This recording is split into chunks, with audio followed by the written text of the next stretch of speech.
नमस्कार, आर्या न्यूज देख रहे हैं आप। मैं हूं आपके साथ प्रियंका तिवारी। खबरों को विस्तार से जानेंगे। देश में नए साल का स्वागत बड़े ही शानदार तरीके से किया गया। लोगों ने आधी रात को आतिशबाजी कर मौज मस्ती की। इसी बीच तमाम राजनेताओं ने भी न्यू ईयर के मौके पर बधाई दी, जिसमें पीएम मोदी, यूपी के सीएम योगी आदित्यनाथ, बिहार के सीएम नीतीश कुमार समेत तमाम नेताओं ने शुभकामनाएं दी हैं, ट्वीट किए हैं।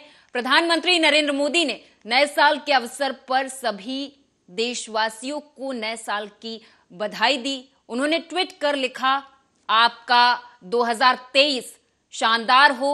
ये आशा, खुशी और ढेर सारी सफलता से भरा हो। सभी को अच्छे स्वास्थ्य का आशीर्वाद मिले। प्रधानमंत्री नरेंद्र मोदी ने ट्वीट कर सभी के अच्छे स्वास्थ्य की कामना की है और कहा है कि आपका ये 2023 शुभ हो। तो वहीं उत्तर प्रदेश के सीएम योगी आदित्यनाथ ने भी साल 2023 के मौके पर ट्वीट कर देशवासियों के सुख समृद्धि की कामना की। उन्होंने लिखा कि आप सभी को ईस्वी सन 2023 की हार्दिक बधाई। प्रभु श्री राम की कृपा से ये नूतन वर्ष आप सभी के जीवन को सुख, समृद्धि, सौभाग्य, उत्साह और आरोग्यता से अभिसिंचित करे। यूपी के सीएम योगी आदित्यनाथ ने ट्वीट कर सभी को बधाई दी। वहीं बिहार के सीएम नीतीश कुमार ने भी नए साल की बधाई दी, ट्वीट किया और लिखा कि नववर्ष के अवसर पर प्रदेश और देशवासियों को हार्दिक बधाई और शुभकामनाएं। ईश्वर से कामना है कि ये नववर्ष आप सभी के लिए सुख, शांति, समृद्धि, सद्भाव और अनंत सफलताओं का वर्ष हो।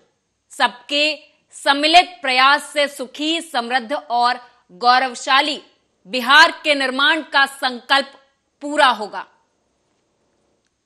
तो कई राजनेताओं ने बधाई संदेश दिए हैं। 2023 के मंगल कामनाएं की हैं।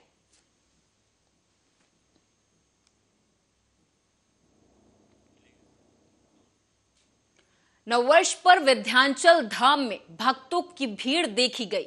इस दौरान लोगों ने माता विंध्यवासिनी के दर्शन पूजन करने के साथ नववर्ष का स्वागत किया। लक्ष्मी स्वरूपा माता विंध्यवासिनी का पूजन अर्चन कर जीवन में खुशहाली की कामना करते हुए नमन किया।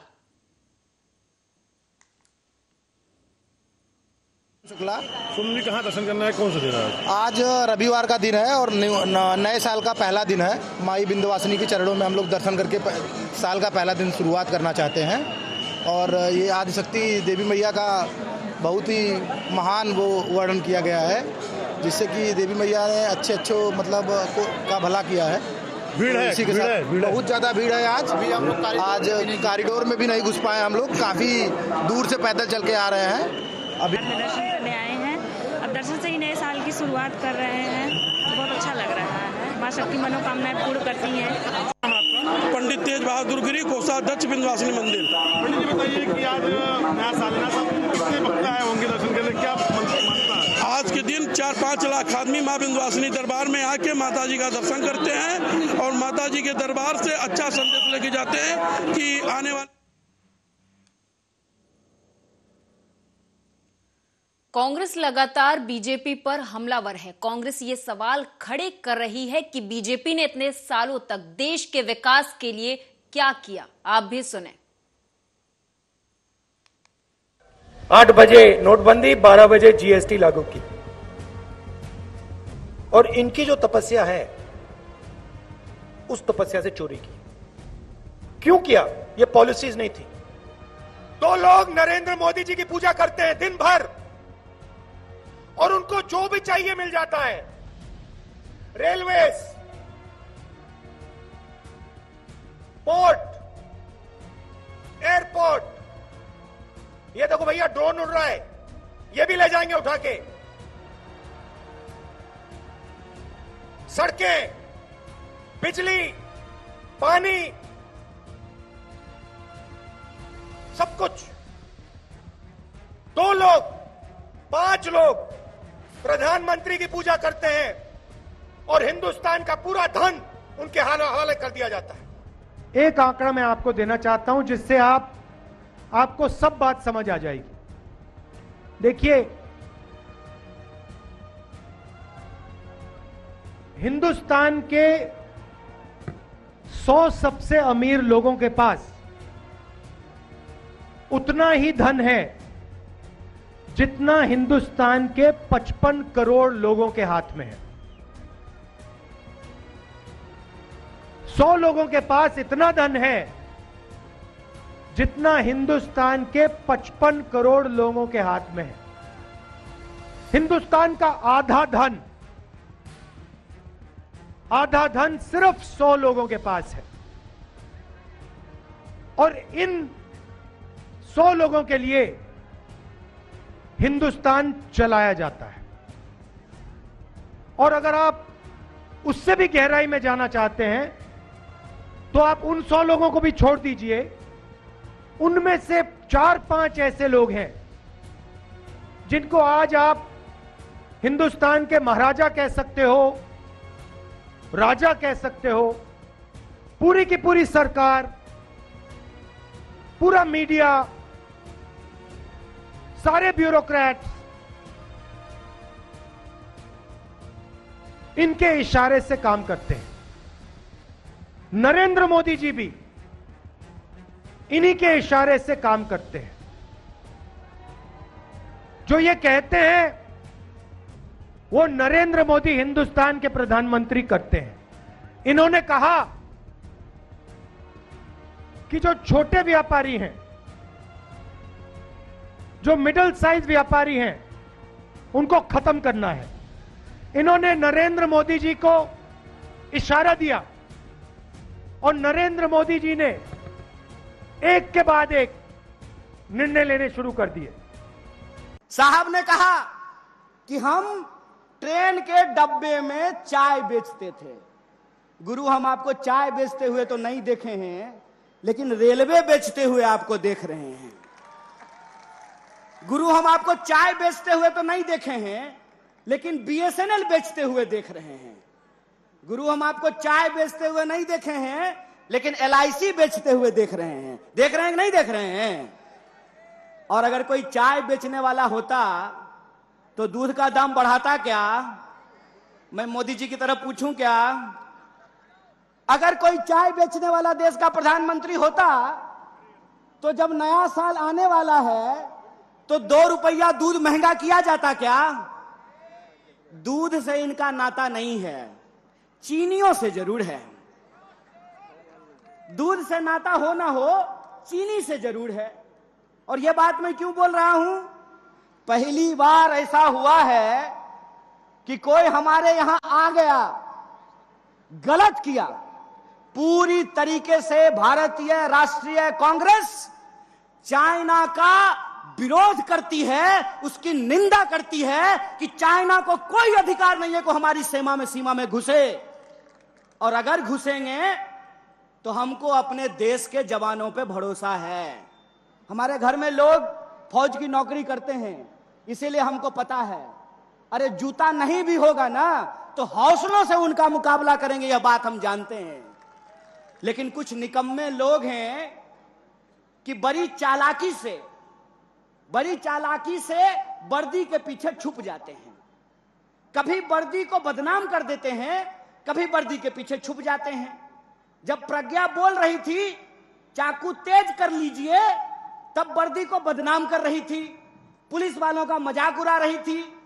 और जब सरकार से सवाल पूछा गया तो वर्दी के पीछे छुप गए। तो मैं उनसे कहना चाहता हूं कि विपक्ष होने के नाते हम सरकार से सवाल पूछते हैं, और सरकार से सवाल पूछना सेना का अपमान करना नहीं होता है। सरकार ये जवाब दे कि प्रधानमंत्री जब कहते हैं कि ना कोई आया था ना कोई आया है, तो हमारे जवान घायल कैसे हुए, इस सवाल का जवाब रक्षा मंत्री को देना चाहिए।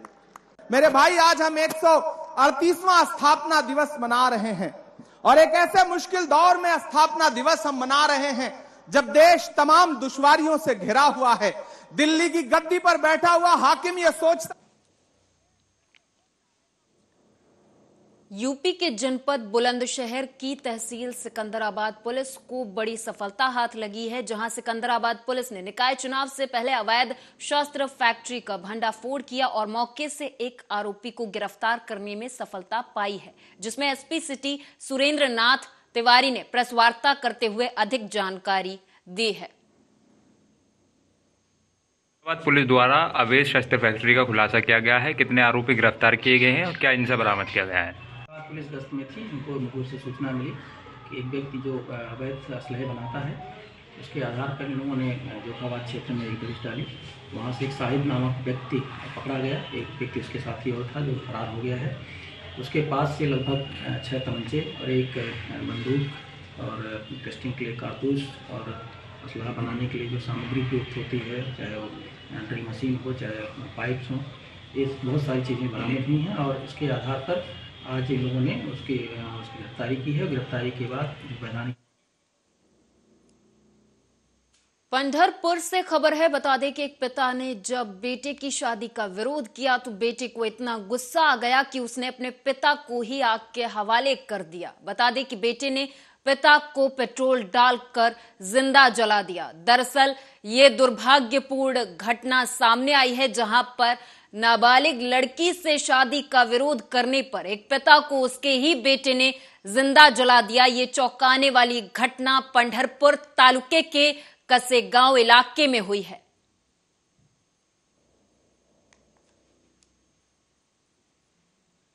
बार 22 रोजी रात्री 9:30च्या सुमारास मौजे कासेगाव इथे बळीराजा फार्म हाऊस आहे। बळीराजा फार्म हाऊसच्या शेजारी आतल्या साईडला गेल्यावर तिथं साठेंची एक खडी क्रशर आहे। त्या खडी क्रशरच्या बाजूला एक मोकळं मैदान आहे। त्या मोकळ्या मैदानात एक माणसाला एक जे सुरोसे नावाचे आपले इसम आहेत तिथले श्याम सुरोसे, डेअरीतून ते परत येत होते, तर त्यांना तिथे वाचवाचा असा आवाज आला। थोडासा जाळ झालेला दिसला, म्हणजे एका व्यक्तीला पेटवल्याचं लांबून त्यांना दिसलं। त्यानंतर त्यांनी लगेच गावातील एक नितीन गवळी म्हणून त्यांना फोन केला की बाबा हे असं असं झालं, जरा असं या सगळे तिथं। त्याच्यानंतर मग त्यांनी पोलीस पाटलांना कळवलं, कासेगावचे जे पोलीस पाटील आहेत। पोलीस पाटलांनी आणि नितीन सुरेंद्र फार चांगली कामगिरी केली आणि पटपट पाटलांनी सांगितलं की जो बळीराजा म्हणजे हायवेला जो रोड जातो त्या रोडवर जरा लक्ष ठेवा, कोण जाताना कोण हा प्रकार करून जाताना कोण दिसत असेल तर। त्याच दरम्यान आम्हा पोलिसांना कळवलं। आम्ही सर्व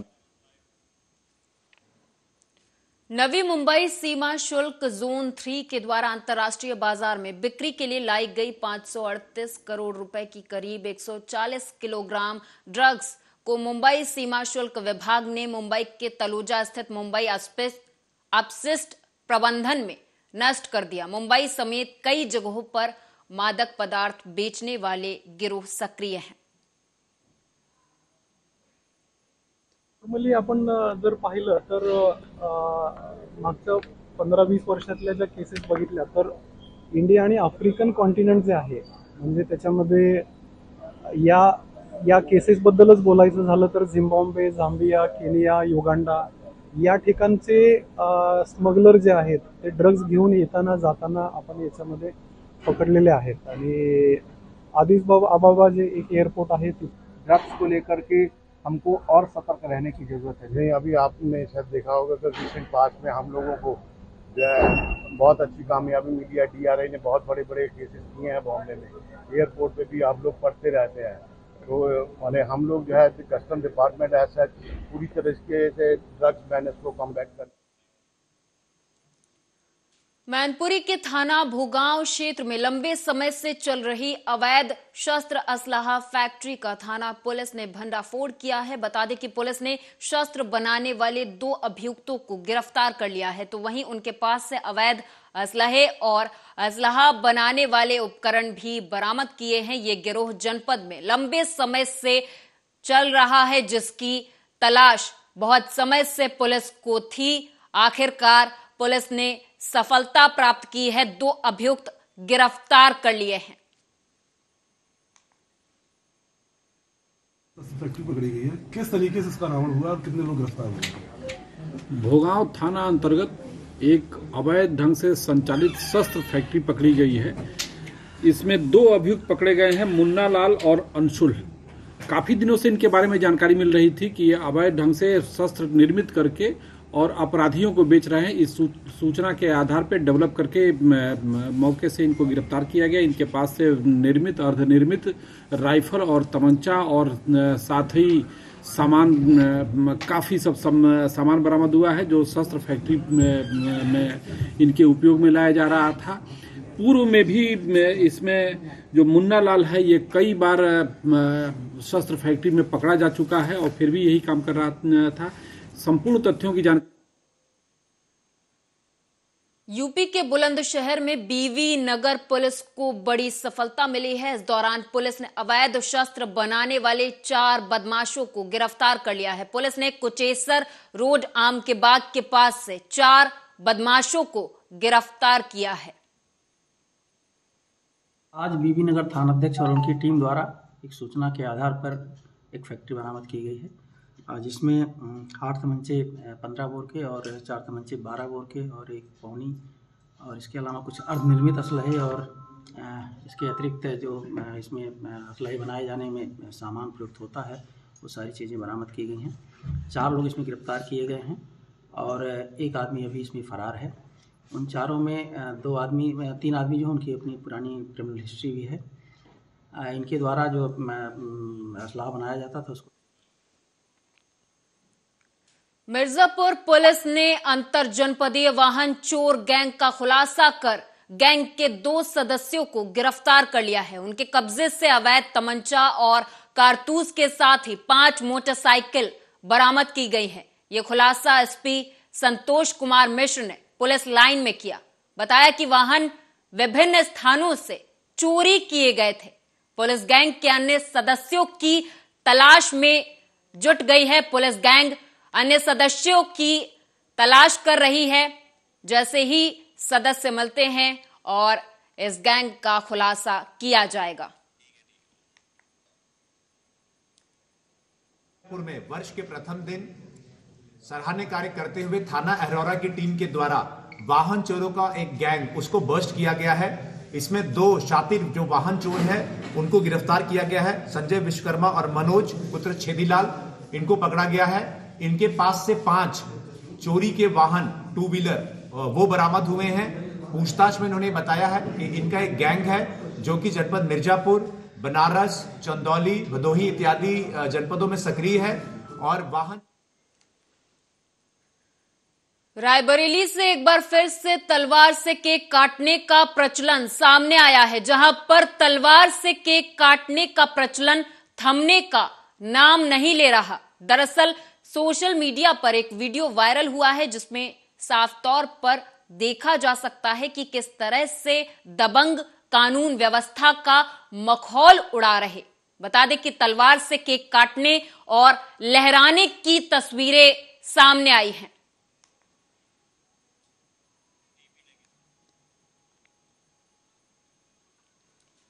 रायबरेली में अलाव तापते समय संतुलन बिगड़ गया और मां और 1 माह की मासूम बच्ची उस अलाव के ऊपर गिर गए। इस दौरान मां बेटी दोनों गंभीर रूप से झुलस गए हैं। हालांकि दोनों को गंभीर हालत में सीएचसी पहुंचा दिया गया है, जहां मां बेटी की हालत गंभीर देखते हुए उन्हें प्राथमिक उपचार के बाद जिला अस्पताल रेफर किया गया है।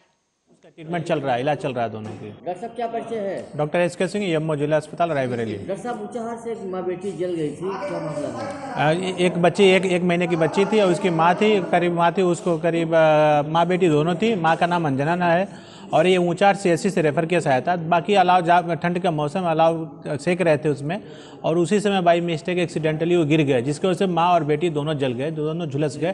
बाकी उनको भर्ती कर दिया, बच्ची सीरियस।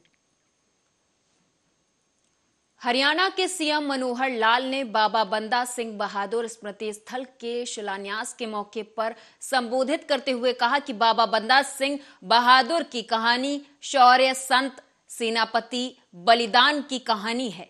गुरु गोविंद सिंह से प्रेरणा लेकर बाबा बंदा सिंह बहादुर ने धर्म की रक्षा के लिए लड़ाई लड़ी है।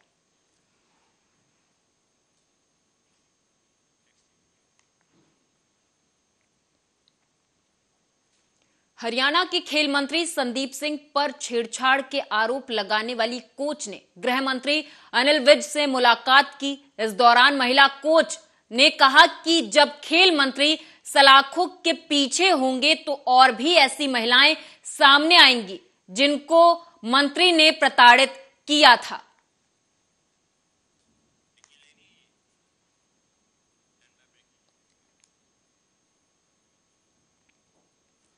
और इस बीच बड़ी खबर जम्मू कश्मीर से बड़ी खबर। जम्मू के राजौरी में आतंकियों ने फायरिंग की है। बड़ी खबर जम्मू कश्मीर से बड़ी खबर। जम्मू के राजौरी में आतंकियों ने फायरिंग की है। जम्मू कश्मीर में फिर टारगेट किलिंग सामने आई है। राजौरी में 4 हिंदुओं की हत्या की गई है। 4 लोगों की मौत हो चुकी है, 10 घायल हैं। राजौरी बंद का आज आह्वान किया गया है। लोगों में इस दौरान भारी गुस्सा देखने को मिला है। जम्मू कश्मीर के राजौरी के डांगरी गांव में रविवार देर शाम आतंकवादियों ने फायरिंग कर दी।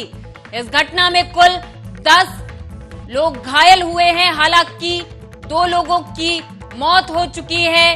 इस दौरान लोगों में भारी गुस्सा देखने को मिला है। जम्मू कश्मीर से बड़ी खबर, जहां पर रविवार की देर शाम आतंकवादियों ने 4 हिंदुओं की हत्या कर दी।